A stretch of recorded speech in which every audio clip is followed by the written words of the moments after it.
In the final moments of April 15th, 1912, as the RMS Titanic struggled against the forces of the ocean, something happened that would later become one of the most discussed aspects of the disaster. Today, we know the truth, but understanding how and why it happened requires a closer look at those final moments. As water continued to enter the ship after the iceberg collision, the front section of the Titanic began to fill first.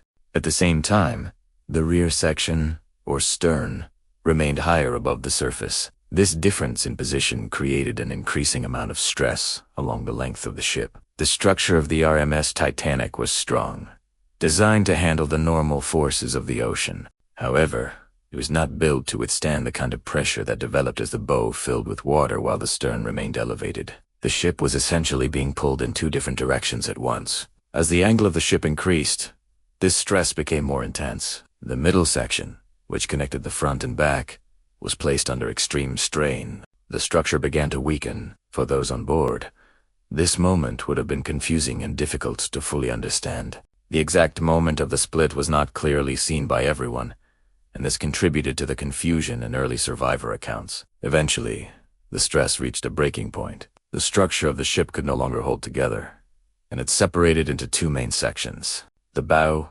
already filled with water, continued to sink downward into the ocean. The stern, momentarily free from the weight of the front section, dropped back slightly before rising again. This sequence created a brief moment where the rear of the ship was elevated even higher above the water. For those still on board, this would have been one of the most intense and dramatic moments of the entire event. The ship was no longer a single structure. It had become two separate parts, each following its own path into the ocean. The bow section sank relatively quickly, pulled down by the weight of the water inside it. The stern, on the other hand, remained above the surface for a short time before beginning its own descent. Without the support of the front section, it was unstable and could not remain afloat for long. Early reports were inconsistent, and without physical evidence, it was difficult to confirm exactly what had happened. The two main sections of the ship were found separated, confirming that it had indeed broken apart.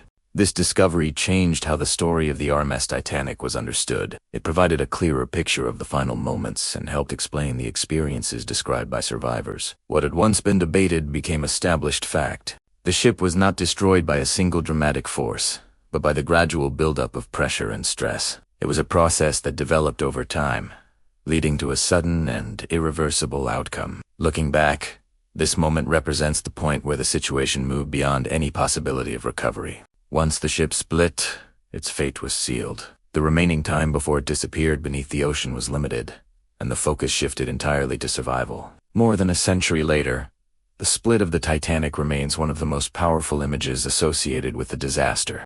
It represents the breaking point not just of the ship, but of the entire situation. It marks the transition from struggle to final collapse. In the end, the splitting of the RMS Titanic was not just a dramatic moment. It was the result of forces building over time, of structure pushed beyond its limits, and of a situation that could no longer be controlled. The moment everything changed, and the moment that defined the end of one of history's most famous journeys.